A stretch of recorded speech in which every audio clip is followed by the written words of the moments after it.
భారతదేశం మొత్తం కూడా దిగ్భ్రాంతికి గురైంది. గొప్ప ఆర్థికవేత్త, నీతి నిజాయితీ కలిగిన ప్రధానమంత్రిని ఈ భారతదేశం కోల్పోయింది. కాబట్టి ప్రతి ఒక్కరు కూడా వారి పట్ల నిజమైన నివాళులు అర్పించడం జరుగుతూ ఉంది దేశం మొత్తం. అందులో భాగంగానే మేము కూడా షాద్ నగర్లో ప్రతి కాంగ్రెస్ కార్యకర్త, మన్మోహన్ సింగ్ అభిమానులంతా కూడా ఇక్కడికి వచ్చేసి వారి మరణం ఈ దేశానికి తీరని లోటు కాబట్టి మేమందరం కలిసి కూడా నివాళులు అర్పించడం జరిగింది.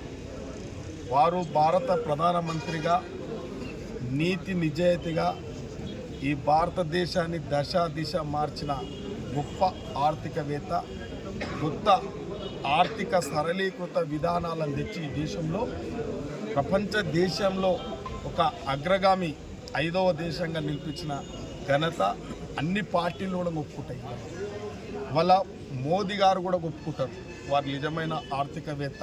వారి వల్లనే దేశంలో ఎన్నో మార్పులు వచ్చినాయి, సరళీకృత సంస్కరణలు తేవడం వల్ల. వారి యొక్క జీవితం మొట్టమొదటిగా పంజాబ్లో జన్మించి వారి విద్యాభ్యాసం అంతా పంజాబ్లో చేసుకొని తర్వాత వారి ఉన్నత చదువులన్నీ కూడా ఇవాళ విదేశాలలో చదివి కేంబ్రిడ్జ్ లాంటి యూనివర్సిటీలో, పెద్ద పెద్ద యూనివర్సిటీలో ఒక ఆర్థికవేత్తలో దిట్ట.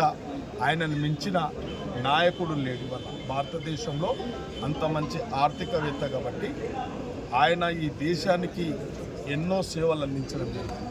ఇవాళ ఆర్బీఐ గవర్నర్ కూడా ఉండి కూడా ఈ భారతదేశానికి ఏం అవసరం ఉందో అదే చూపించుండు, దిశ జీవించుడు. కాబట్టి గొప్ప సౌమ్యుడు, ముదు స్వభావి, మౌనంగా ఒక రాజకీయ నాయకుడిలాగా కనబడ్డాడు. ఆయన ఎప్పుడైనా ప్రధానమంత్రి అయినప్పుడు కూడా ఒక రాజనీతిజ్ఞుడు. అంటే ఏది అవసరమో ఈ దేశానికి అదే మాట్లాడేవాడు, ప్రజలకు ఏది అవసరం ఉంటే అదే మాట్లాడేవాడు.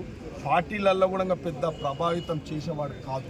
ఈ దేశం బాగుండాలి, ఈ దేశంను ముందుకు తీసుకుపోవాలని ఎల్లవేళలా కలలు కన్న పెద్ద నవ భారత నిర్మాత అనొచ్చు అతన్ని.